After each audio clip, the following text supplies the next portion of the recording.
டேய், இந்த இறைச்சல் கொஞ்சம் நிறுத்துறியா?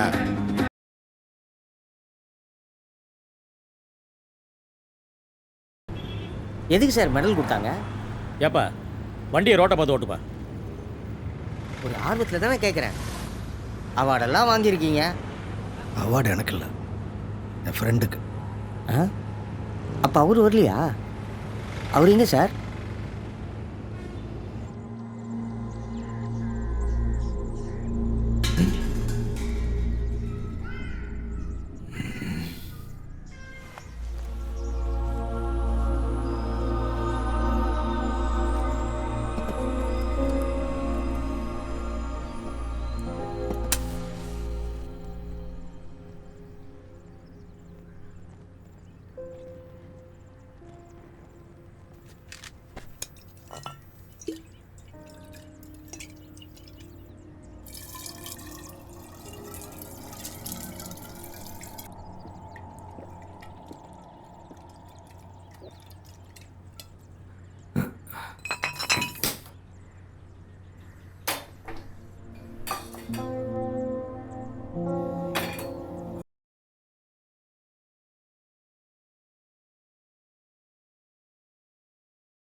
கள்ளநோட்டு அடித்த வழக்கில் இவர் தேடப்பட்டு வந்த முக்கிய குற்றவாளி ஆவார். நேற்றிரவு வால்பாறையில் தனியாக வசித்து வந்த முதியவர்களான கணவன் மனைவி இருவரும் மிகவும் கொடூரமான முறையில் கொல்லப்பட்டனர். இந்த துயர சம்பவம் அந்த பகுதி மக்களை வெறும் அதிர்ச்சியில் ஆழ்த்தியிருக்கிறது. அவர்களை கொலை செய்தது யார் என்று போலீசார் தீவிரமாக விசாரித்து வருகின்றனர்.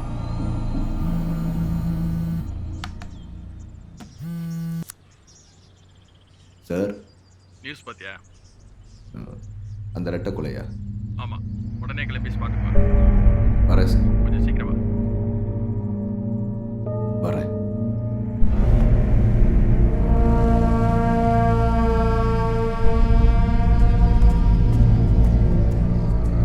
சார், இன்கொஸ்ட் ஆரம்பிக்கலாமா? சொல்றேன். இன்கொஸ்ட் ஆரம்பிக்காம வாசலை பார்த்துட்டு யாருக்கா வெயிட் பண்ணிட்டு இருக்காரு? கக்கூஸ் கூட போகாம காலங்கத்தால கிளம்பி வந்தான். வேற யாரு? அந்த மாயன் தெரியும்ல. இப்போ அவன் சர்வீஸில் இல்லை, கான்ஸ்டபிளாக இருந்து விஆர்எஸ் வாங்கிட்டான். அவனுக்கு தான் வெயிட் பண்ணுறாரு.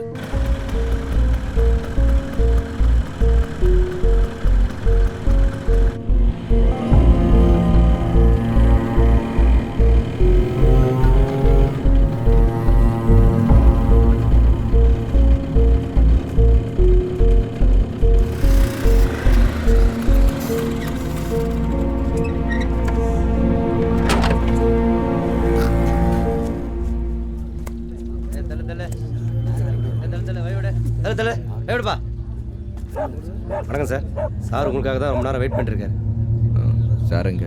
அங்கே சார். வால்பாறையில் உள்ள இந்த சொகுசு பங்களால கணவன் மனைவி 2 பேர் சுமார் 70லேருந்து 75 வயசு மாதிரி உள்ள இருவர். ஏய் ஜானி, ஊரே பரபரப்பா இருக்க சூழ்நிலை.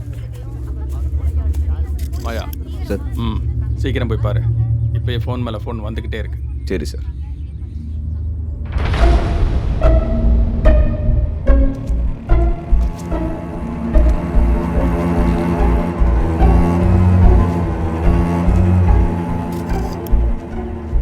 என்னங்க சார் இந்த பக்கம்? சும்மா டீ சாப்பிடலான்னு வந்தேன்.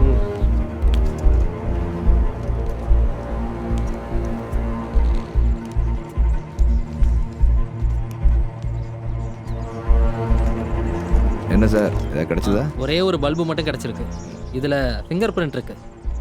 அநேகமாக இந்த ஹோல்டரில் உள்ளதாக தான் இருக்கணும்.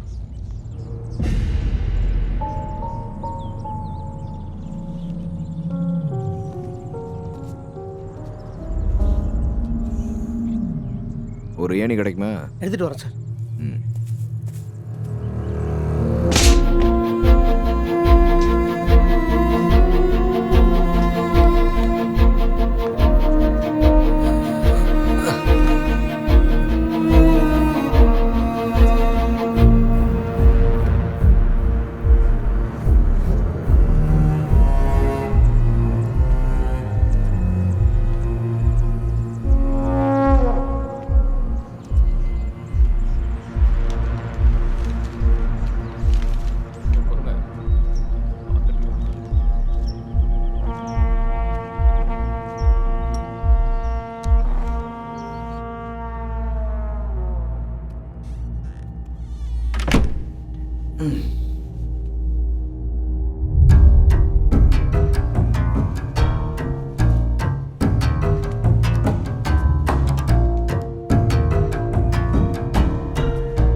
சார், வந்தவன் நிச்சயமாக திருடத்தான் வந்திருக்கான். வெளியாள் மாதிரி தெரியல. இவங்களுக்கு நல்லா வேண்டப்பட்டவனாக தான் இருக்கணும். ஏன்னா அவன் கதவை உடைச்சிட்டு உள்ளே வரல. சார், கதவு உடைக்காம உள்ளே போயிருக்கான்ற ஒரே காரணத்தை வச்சு அவன் இவங்களுக்கு தெரிஞ்சவன் தானே எப்படி சார் முடிவு பண்ண முடியும்? கதவு தட்டுற சத்தத்தை கேட்டு வந்து கூட கதவு திறந்துருக்கலாம்ல. அப்படியே திறந்திருந்தா அப்போவே வெட்டுப்பட்டு பாடி அங்கே கிடந்திருக்கும். ஆனால் வந்தவன் நல்லா சோஃபாவில் உட்காந்து காஃபி மிக்சர் சாப்பிட்டு போன எல்லா தடையும் இங்கே இருக்குது. அதனால ஏய், நீங்கள் போய் இன்கெஸ்ட் ஆரம்பித்து பாடியை போஸ்ட்மார்ட்டத்துக்கு அனுப்புறதுக்கான வேலையை பாருங்கள். சார், இப்போ ஆம்புலன்ஸ் ரெடி பண்ணு. Yes sir. சார், இறந்தவங்களோட சொந்தக்காரங்க. ம், இந்த 2 பொண்ணுங்க தான். அவங்க இவங்களோட ஹஸ்பண்ட்ஸ். கொலையை முதல்ல பார்த்தது யாருன்னு சொன்னீங்க? என் பையன் தான் சார். எப்பவும் போல காலையில பால் பாக்கெட் போட வரும்போது பார்த்துருக்கான் சார். ஒரு வகையில நாங்களும் அவங்களுக்கு சொந்தம் தான் sir. Maya, you proceed. Okay sir. Sir, சொல்லுங்க சார். நீ வந்து பார்த்தப்போ சுமார் எத்தனை மணி இருக்கும்? காலையில் ஒரு 5-5:30 இருக்கும் சார். பார்த்துட்டு நான் தான் போலீஸ்க்கும் சொந்தக்காரங்களுக்கும் ஃபோன் பண்ணி சொன்னேன். ராத்திரி 8 மணிலேருந்து 10 மணிக்குள்ளே இங்கே ஏதாவது சத்தம் கேட்டுச்சா? நைட் நான் படத்துக்கு போயிட்டேன் சார். அம்மா மட்டும்தான் வீட்டில் இருந்தாங்க. உங்களுக்கு? எதுவும் கேட்கல சார். அந்த நேரத்துல சீரியல் பார்த்துக்கிட்டு இருந்தேன். நீங்கள் எந்த ஊர்? கோயம்புத்தூர் சார். நான் சென்னை சார். அங்கே என்ன பண்ணுறீங்க? Business sir. என்ன பிஸ்னஸ்? ஃபைனான்ஸ். நேற்று ராத்திரி எங்கே இருந்தீங்க? என் ஃப்ரெண்டு வீட்டு பார்ட்டியில் சார். நீங்கள்? நாங்கள் மலேசியாவிலேருந்து போன வாரம் தான் சார் வந்தோம். நேற்று மதுரைக்கு போயிட்டு காலையில் இங்கே வந்தேன். திரும்பி போகிறது ஐடியா இல்லைல்ல? இல்லைங்க சார். ஒரு பேப்பர் பேனா கொடுங்க. இந்தாங்க சார். இங்கே வா கண்ணா. சார், உங்கள் எல்லாரோட பேர், அட்ரஸ்ஸு, ஃபோன் நம்பர் எல்லாத்தையும் இதில் எழுதுப்பா. சரிங்க சார். சித்தப்பா, உங்கள் ரிலேஷன் யார் தானே? ஃபோன் நம்பர் சொல்லுங்கள்.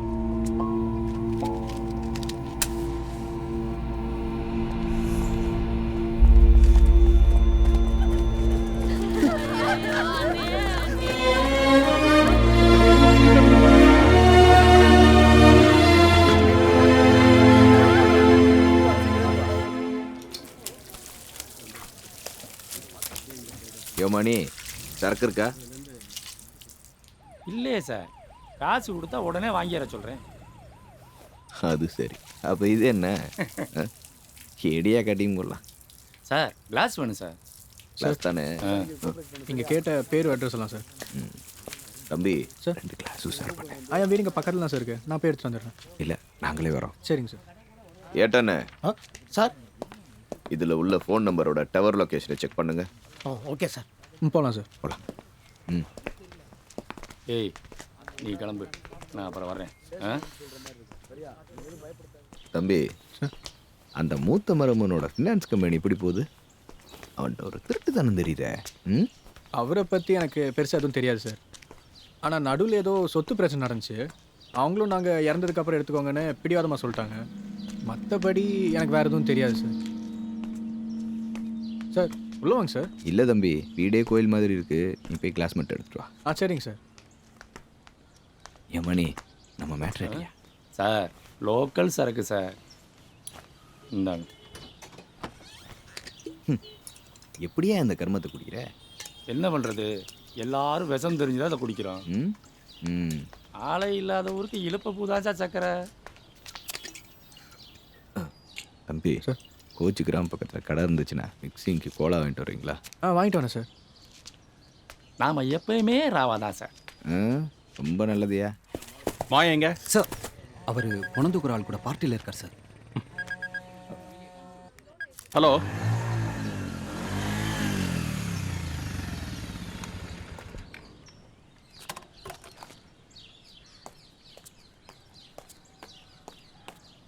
எங்கே சார் அவரை காணோம்?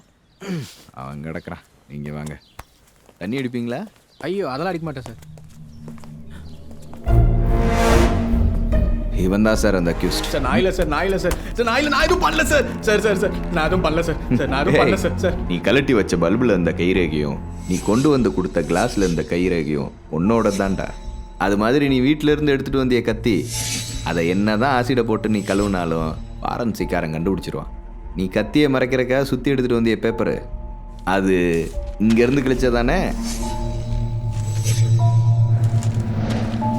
போதுமா? வர சார்.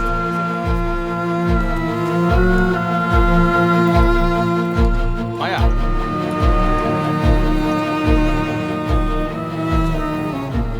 ஒன்றும் இல்லை மாயா, அக்யூஸ்ட் இவன் தான் எப்படி கண்டுபிடிச்ச? கலட்டிட்டு போன பல்பை உடைக்காம அங்கேயே வச்சுட்டு போனதும் கொலை பண்ணவன் ஒரு ப்ரொஃபஷனல் இல்லைன்னு முதலே தெரிஞ்சுக்கிட்டேன் சார். அதே மாதிரி ஒருத்தன் சன்செட்டை பிடிச்சி மாடி ஏறிக்கானா அவன் நிச்சயம் ஒரு சின்ன வயசு பையனாக தான் இருப்பான்னு கெஸ் பண்ணேன் சார். அங்கேருந்து மாடிக்கு போனவன் அவன் கொண்டு வந்த கத்தியை வச்சு கதவுக்கு நடுவில் நம்பியிருக்கான் சார். விஷயம் தெரிஞ்சவன் கதவோட ஓரத்தை மட்டும்தான் திறக்க பார்த்துருக்கணும். ஆனால் அவன் முன்வாச கதவை திறந்ததுக்கான எந்த அடையாளம் இல்லை சார். உள்ளே இருந்தவங்க தான் கதவை திறந்து அவனை வீட்டுக்குள்ளே விட்டுருக்கணும். ஸோ நிச்சயமாக அவங்களுக்கு ரொம்ப தெரிஞ்சவனாக தான் இருக்கணும். வந்தவன் சோஃபாவில் உக்காந்து அவங்களோட சகஜமாக பேசியிருக்காங்கிற எல்லா எவிடன்ஸும் அங்கே இருந்துச்சு.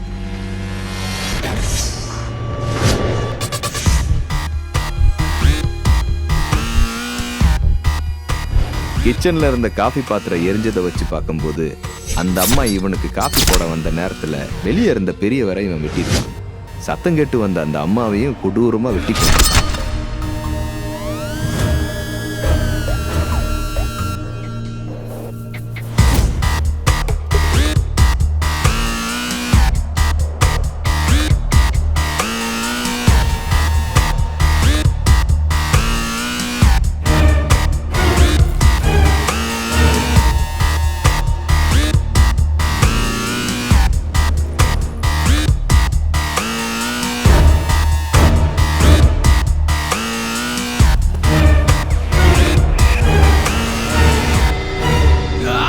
க்ரைம் சீனை வச்சு பார்க்கும்போது நிச்சயம் அதை ஒரு சின்ன வயசு பையன்தான் பண்ணியிருப்பான்னு முடிவு பண்ணேன். இவன் சொந்தக்காரவங்களை விசாரிக்கிறப்போ இவன் பவியமாக கையை கட்டி நின்ன விதத்தை வச்சே நான் கன்ஃபார்ம் பண்ணிட்டேன். ஏன்னா இவன் பாடி லாங்குவேஜ் பார்த்தம்போது ஒருத்தன் கையை கட்டி நின்னானா அவன் எதையோ மறைக்க ட்ரை பண்ணுறாங்கிறதா அர்த்தம். அதுவும் இல்லாமல் அவன் பார்த்த பார்வையிலே ஒரு திருட்டுத்தனம் தெரிஞ்சுது. நேற்று ராத்திரி படம் பார்க்க போனேன்னு சொன்ன இவனோட மொபைல் நைட்டு 9 மணிக்கு இந்த டவர் லொக்கேஷனில் தான் இருந்திருக்குன்னு சைபர் செல் கன்ஃபார்ம் பண்ணியிருக்காங்க. ஓகே சார், நான் வரேன்.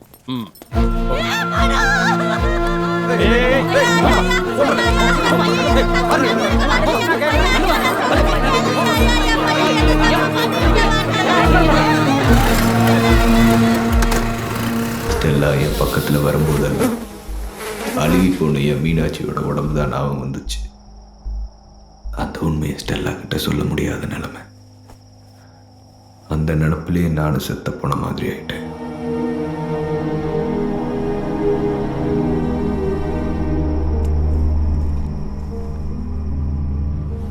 காதுக்குள்ள கேட்டுக்கிட்டு இருக்கிறேன் புழு பூச்சி சத்தத்தை மறக்க முடியாம மறுபடியும் குடிக்க ஆரம்பிச்சேன்.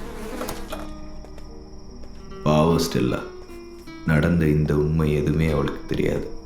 அவகிட்ட உண்மையை சொல்ற தைரியமும் எனக்கு இல்லை. எங்க நான் உண்மையை சொன்னா ஸ்டெல்லா என்னை விட்டு போயிடுவாங்கிற பயம், பழைய நிலைமைக்கு நான் மாறுவேங்கிற நம்பிக்கை எனக்கு இல்லை.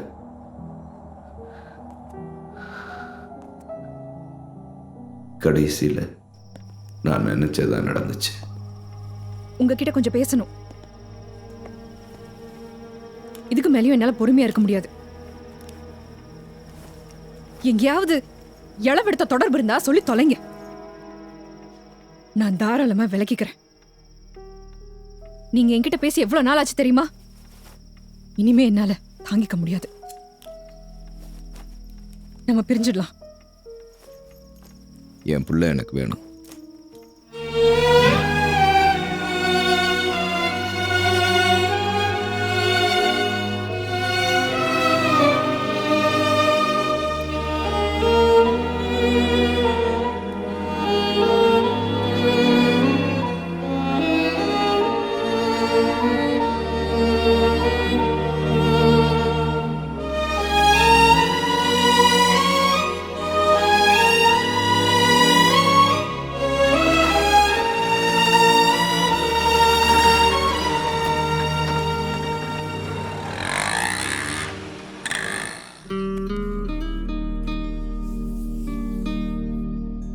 ரெண்டு வருஷம் கழிச்சு ஸ்டெல்லா பீட்டரை கல்யாணம் பண்ணிக்கிட்டா. நானும் டயானாவும் கல்யாணத்துக்கு போயிருந்தோம். எப்போவாது நான் வெளியூர் போகிற சமயத்தில் டயானாவை ஸ்டெல்லா வீட்டில் விட்டு போவேன். அந்த மாதிரியான நேரத்தில் தான் நான் ஸ்டெல்லாவை எப்பயாவது பார்ப்பேன்.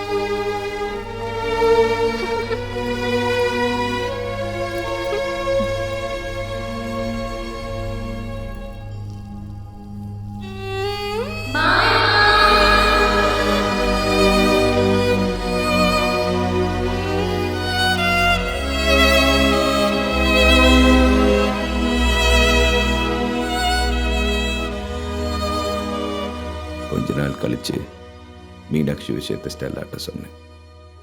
அதை அவ பீட்டர்கிட்ட சொல்லியிருப்பா போல. அதனால தான் என்னமோ நானும் ஸ்டெல்லாவும் பேசுறத பீட்டர் தப்பா நினச்சிக்கல.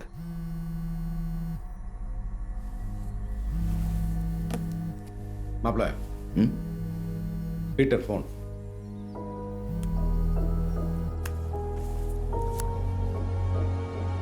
ஹலோ.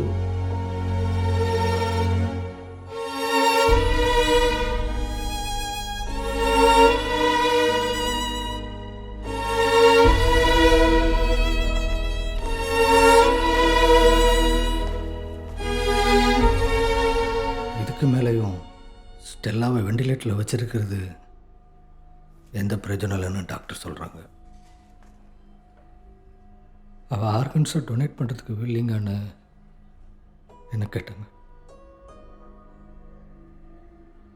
அதை நான் மட்டும் முடிவு பண்ண முடியாது இல்லையா?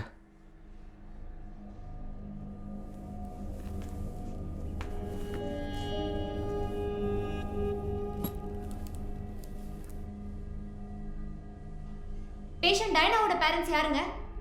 டாக்டர் கூப்பிடுறாங்க.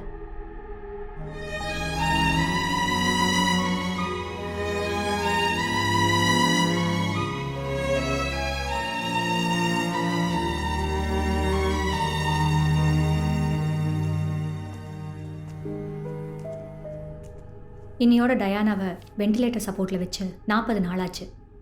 ஆக்சிடெண்ட்டில் அவள் மூளையில் ஏற்பட்ட பாதிப்பு சர்ஜரி பண்ணியும் சரியாகிற மாதிரி தெரியல.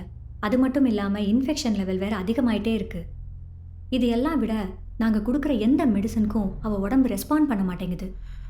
Actually I am very sorry to say this. அவள் பிரெயின் டெத் ஆகி ரொம்ப நாள் ஆச்சு.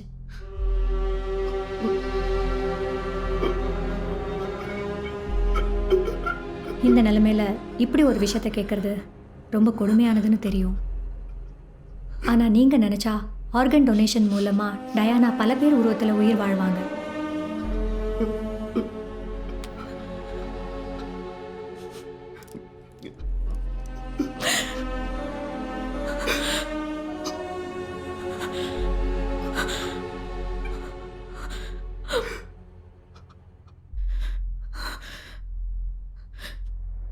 உங்களுக்கு எது சரியும் அதை பண்ணுங்க. அந்த புண்ணியமாவது எங்க பொண்ணுக்கு கிடைக்கட்டும்.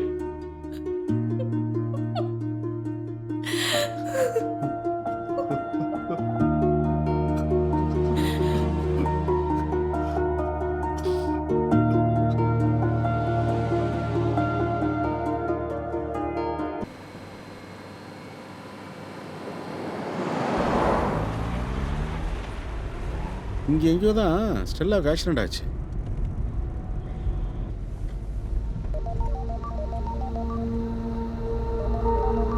ஹலோ, ஒரு நிமிஷம்.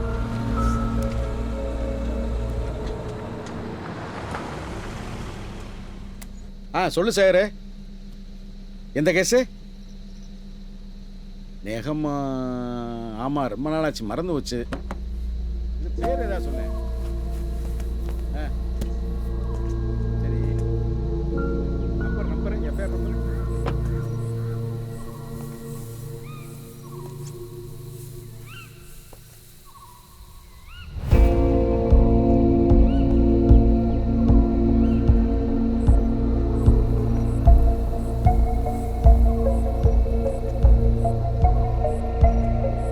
பக்கத்தில் தான் இருக்கேன். இப்போ ஸ்டேஷனுக்கு வந்துடுறேன். ஆமாம், நீ எடுத்து வை. நான் வந்து நேராக பார்த்தேன்னா எனக்கு தெரியும்.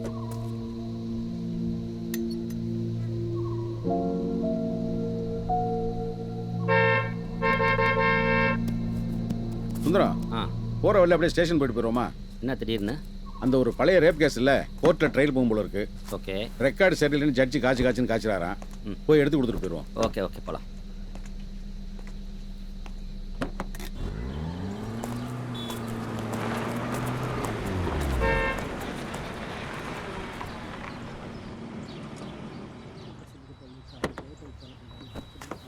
என்னப்பா கடமை தவறாத காவலா? சட்டம் ஒழுங்கா தனியா பாதுகாக்கிறியா? எங்க சேகரு? இந்த உள்ள இருக்காருங்க.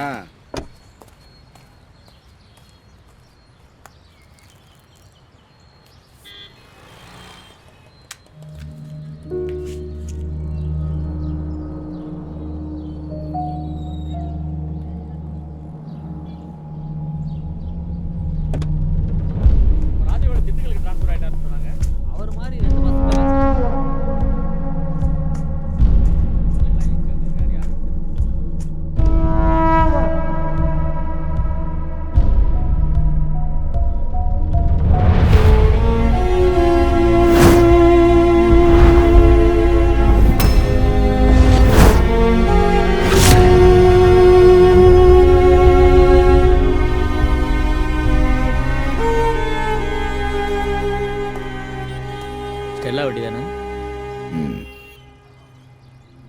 ஸ்டெல்லாவோட கேஸ் ஃபைல் யார்கிட்ட இருக்கு? நம்ம ராஜன் தான் டீல் பண்றாரு.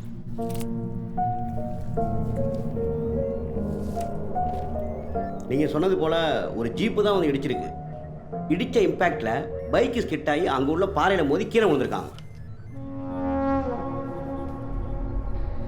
ஜீப் கிடைச்சதா? நம்பர் கிடைக்கல, என்கொயரி பண்ணிட்டு இருக்கோம். எங்கெல்லாம் அடிபட்டு இருந்துச்சு? அடின்னு பார்த்தா இடது கை முட்டியில் அடிபட்டு இருந்துச்சு, இன்னொரு அடி நெத்தியில பட்டிருந்துச்சு. ஆனால் காஸ் ஆஃப் டெத்துன்னு பார்த்தா பின்னந்தலையில் ஏற்பட்ட ஆழமான காயம்தான் காரணம்.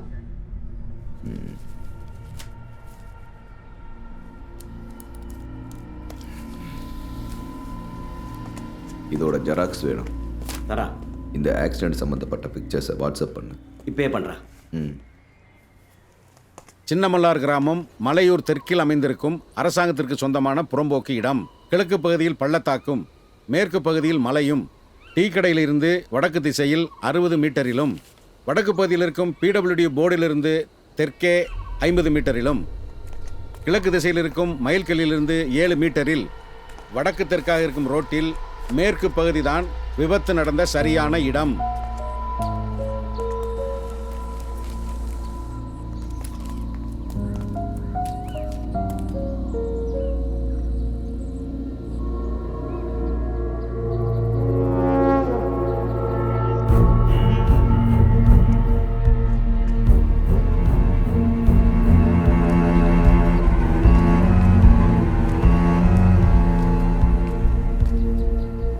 வணக்கம் சார்.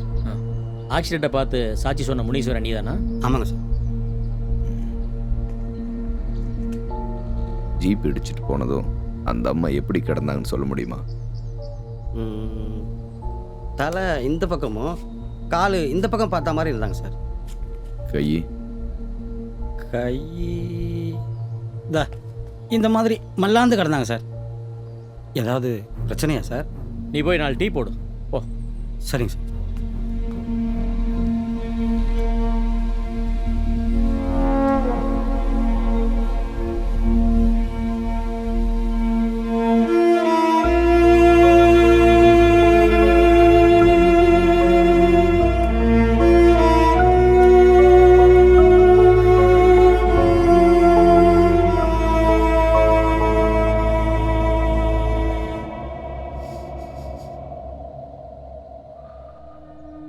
ஸ்டெல்லாக்கு நடந்தது ஆக்சிடென்ட் இல்லை,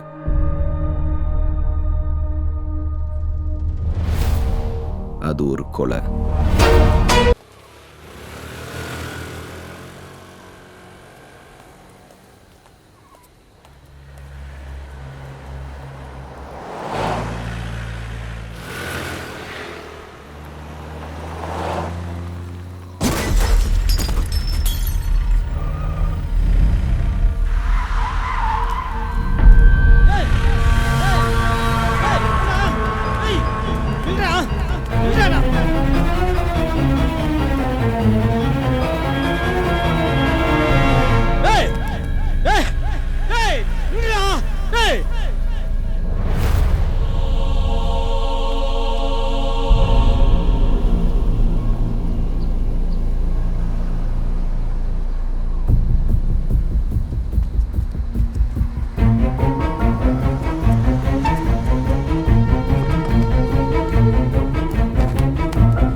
இதுக்கு முன்னாடி பார்க்காத வண்டின்றதுனால தான் நம்பர் எழுதி வச்சேன் சார்.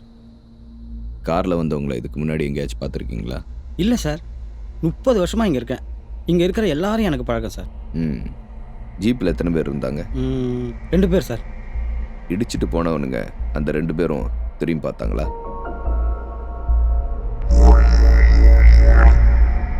டிரைவர் பார்க்கல, ஆனால் பக்கத்தில் இருந்தவன் திரும்பி பார்த்தான் சார். காரில் வந்தவங்க அங்கேருந்து யாருக்காச்சும் ஃபோன் பண்ணதை பார்த்தீங்களா? வெளியே நிற்கும் போது இல்லை, ஆனால் வண்டிக்குள்ளே ஏறி உக்காஞ்சதும் அந்த பொம்பளை யாருக்கோ ஃபோன் பண்ணாங்க சார். சுமார் எத்தனை மணி இருக்கும்? சர்ச்சில் 2வது சர்வீஸ் பெல் அடித்த டைம் சார். 8:30 இருக்கும் சார். அந்த நோட்டை எடுங்க. இந்த மாமா சுதீப்புக்கு ஃபோனை போட்டு இந்த வண்டியோட ஆர்சி புக் அட்ரஸ் எடு. சரி மாப்ள. நிச்சயமா பொய்யாத்தான் இருக்கும்.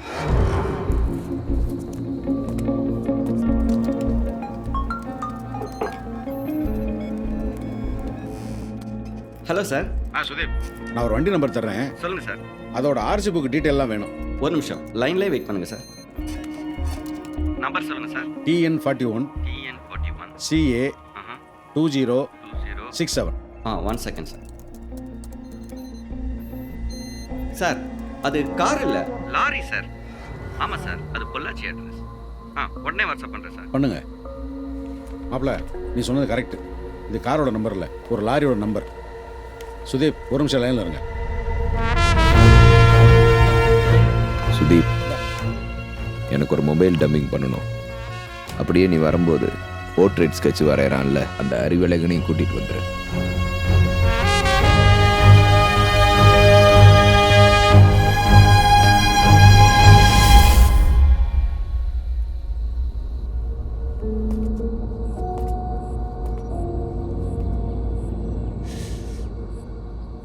ஸ்டெல்லாவோட ஆக்சிடெண்ட்டை தெளிவாக பிளான் பண்ணியிருக்காங்க. அவங்களுக்கு கொல்றதுங்கிறது நோக்கம் இல்லை, வேற ஏதோ ஒரு முக்கியமான காரணம் இருக்கு. எதை வச்சு அப்படி சொல்ற? அவளை கொல்றது தான் அவங்க பிளான்னா பெரிய வண்டியை வச்சு இடிச்சிருக்கலாம், இடிச்சு இந்த பள்ளத்தில் கூட தள்ளி இருந்திருக்கலாம். பிளான்டுனா யாருமே இல்லாத இடத்துல ஆக்சிடென்ட் பண்ணிருக்கலாமே, எதுக்கு சாட்சி இருக்கிற இடத்துல வச்சு பண்ணணும்? அதுதான் அவங்க சாமர்த்தியமே. சாட்சி இருந்தாதான் அவங்க சேஃப். அதுவும் இல்லைன்னா நம்ம டிபார்ட்மெண்ட் அவங்கள நோண்டுவாங்க. அதுக்கு ஒரு சாட்சி இருந்தால் அதை ஆக்சிடென்ட்னு கேஸை ரிஜிஸ்டர் பண்ணுவாங்க. ஒரிஜினல் கார் கிடைக்கலன்னா கிடைச்ச கார் டிரைவரை வச்சு கேஸை ரிஜிஸ்டர் பண்ணுவாங்க. ஏன் சம்மந்தப்பட்டவங்களுக்கு இன்சூரன்ஸ் கிளைம் பண்ண. புரியலையே. வண்டி இடிச்சிட்டு போனதும் ஸ்டெல்லா இடது கையை ஊனி விழுந்திருக்கா. அப்போ ஏற்பட்டாதான் அவள் இடது கை ஃப்ராக்சர். ஆக்சிடென்ட் ஆனப்போ ஏற்பட்ட பலமான காயம்னா அது மட்டும்தான். அதுக்கப்புறம் இந்த கல்லில் விழுந்த அடி தான் அவள் நெத்தியில் உள்ள காயம். அது கூட ஒரு சின்ன காயம்தான். அதுக்கப்புறம் தான் அந்த பக்கம் விழுந்திருக்கா. ஆனால் போஸ்ட்மார்ட்டம் ரிப்போர்ட் பிரகாரம் அவள் பின்னந்தலையில் ஒரு பெரிய கல்லாலேயோ இல்லை ஒரு கூரான பொருளாலேயோ ஏற்பட்ட காயம்தான் அவள் மரணத்துக்கு காரணம்னு சொல்லியிருக்காங்க. அப்படி ஒரு கல்லோ இல்லை ஒரு கூரான பொருளோ இங்கே இருக்கா? அப்படியே ஒரு பொருள் இருக்குன்னு வச்சுக்கிட்டாலும் கை ஊனி நெத்தி அந்த பாறையில் அடிபட்டு விழுந்தா அவ்வளோ பெரிய காயமாக ஏற்பட்டுரும். அந்த காயம் இங்கே அடிபட்டதில்லை, வேற எங்கேயோ. ஸ்டெல்லாவை இடிச்சிட்டு போன ஜீப் டிரைவர் திரும்பி பார்க்கலன்னு அந்த டீ கடைக்காரன் சொன்னான். எதிர்பாராமல் நடந்த ஆக்சிடென்ட்னா அவன் திரும்பி பார்த்துருப்பான். ஆனால் பக்கத்தில் உள்ளவன் திரும்பி பார்த்ததையே ஸ்டெல்லா ஆக்சிடென்ட் ஆகி கீழே விழுந்துட்டாளாங்கிறத கன்ஃபார்ம் பண்ண. பின்னால் வந்த கார் நிச்சயம் ஸ்டெல்லாவை தூக்கிட்டு போக தான் வந்திருக்கு. அந்த காரில் வந்தவங்களுக்கும் இந்த கிரைமுக்கும் ஏதோ லிங்க் இருக்குது. காரில் வந்தவங்க பட்டு வெஸ்டியும் பட்டு புடவையும் கட்டியிருந்ததா டீ கடைக்காரன் சொன்னான். அப்படி இருந்தவங்க ரத்த வெள்ளத்தில் கிடந்த ஸ்டெல்லாவை மடியில் படுக்க வச்சு கொண்டு போயிருப்பாங்களா? அவ்வளோ நல்லவங்களா இருந்தா பேரையும் அட்ரஸையும் ஹாஸ்பிட்டலில் கொடுத்துட்டு போயிருக்கலாமே. அட்லீஸ்ட் ஸ்டெல்லா சொந்தக்காரவங்க வர வரைக்காச்சும் வெயிட் பண்ணியிருக்கலாமே. அவங்க வந்த கார் நம்பர் பொய்ன்னு சுதீப் சொன்னான்.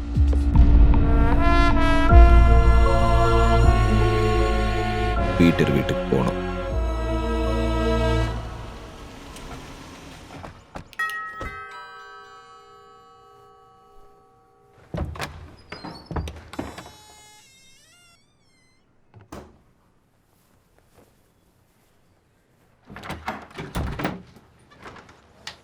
வாங்க உள்ள வாங்க.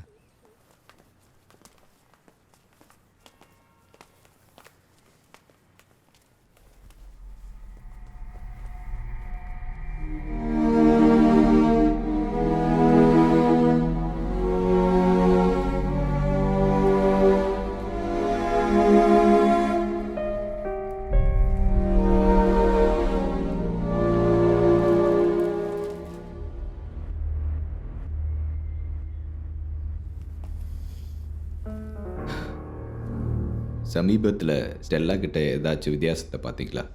ஏதாவது பயந்த மாதிரி? அப்படியெல்லாம் ஒன்றும் இல்லை.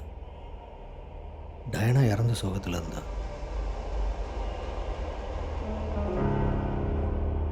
டெய்லி சர்ச்சுக்கு போவாங்களா? ஏதோ முக்கியமான வேலை இல்லைன்னா டெய்லி காலையில் சர்ச்சுக்கு போயிட்டு வருவாங்க. எனக்கு ஸ்டெல்லாவோட ரூமையும் செல்ஃபோனையும் பார்க்கணுமே.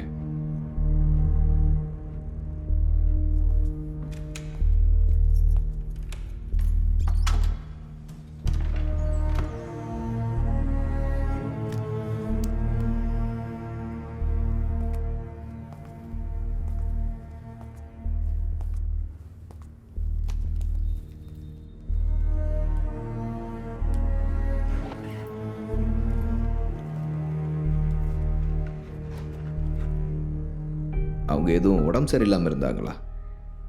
ஒரு வாட்டி ப்ரெஷர் ஜாஸ்தி ஆயிடுச்சுன்னு சொல்லி ஹாஸ்பிட்டல் அட்மிட் பண்ணியிருந்தோம். அப்போ வாங்கின டேப்லெட்ஸ் தான் அது.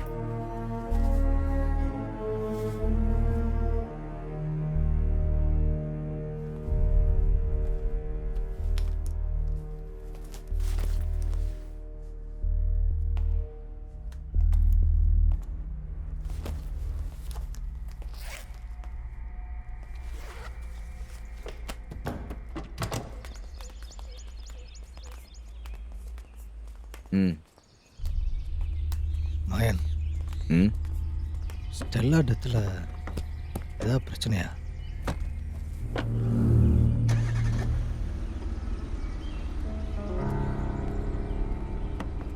அடுத்து எங்கே போகிறோம்? ஸ்டெல்லாவோட ஆர்கன்ஸ் யார் யாருக்கெல்லாம் போயிருக்கோ அவங்களோட லிஸ்ட் அந்த ஹாஸ்பிட்டல்லேருந்து வாங்கணும்.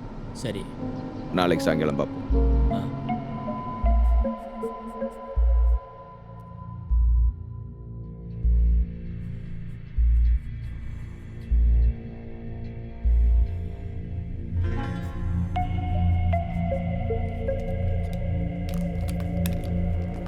என்ன பண்ணுறீங்க? Mobile dumping. அப்படின்னா? அதாவது ஆக்சிடென்ட் நடந்த அன்னைக்கு மாயன் சார் ஒய்ஃபை தூக்கிட்டு போன பொம்பளை இங்கேருந்து ஒரு கால் பண்ணியிருக்கா. அவன் நம்பரை கண்டுபிடிக்க தான் இந்த டெக்னிக். Hello sir. சுதீப் பேசுகிறேன் சார். ஆமாம் சார், மொபைல் டம்பிங் தான் கால் பண்ணேன். 2-3 சிம் வச்சுருக்கு சார். கால் பண்ண அட்டன் பண்ணுங்கள் சார். இதோ இப்போவே கூப்பிட்றேன் சார். Thank you sir. இப்படி பண்ணுறதுனால அவங்க நம்பரை எப்படி கண்டுபிடிக்க முடியும் சுதீப்? இப்போ நான் பிஎஸ்என்எல் சிம்லேருந்து கால் பண்ணியிருக்கேன். அதை வச்சு நான் எந்த டவர்லேருந்து கால் பண்ணேன்னு கண்டுபிடிச்சிருவாங்க. இப்போ பிஎஸ்என்எல் ஆஃபீஸ்க்கு நம்ம ஆளுங்க போனாங்கன்னா ஆக்சிடென்ட் நடந்த 10:03:20 காலை 8:30 மணிலேருந்து இங்கேருந்து போனால் அத்தனை கால் டீட்டெயில்ஸே நமக்கு கொடுத்துருவாங்க. மற்ற நெட்வொர்க்கும் இதே ப்ராசஸ் தான். அப்போ ஏகப்பட்ட நம்பர் கிடைக்குமே. இது மெயின் டவுன் இல்லை, ஆள் நடமாட்டமும் கம்மி. அதுவும் இல்லாமல் அவங்க வெளியூர்காரங்க. இங்கேருந்து ஒரு சில கால் மட்டும்தான் பண்ணியிருக்கணும். Hello sir.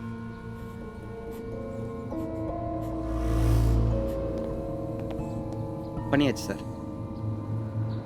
அது என்ன காருன்னு சொல்ல முடியுமா? அது ஒரு பழைய கருப்பு கலர் காரு, ஆனால் டிக்கி கொஞ்சம் நீளமாக இருக்கும் சார்.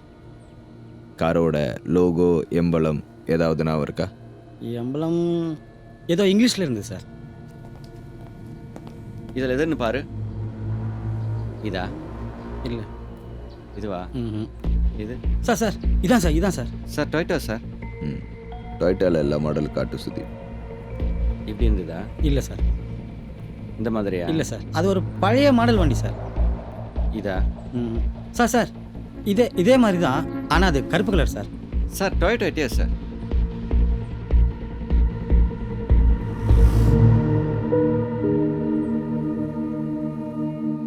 சார் ஸ்கெட்ச் பண்ணிட்டேன் சார். பாருங்க, இப்படி இருந்தாரா? கிட்டத்தட்ட இந்த மாதிரி தான் இருந்தார் சார்.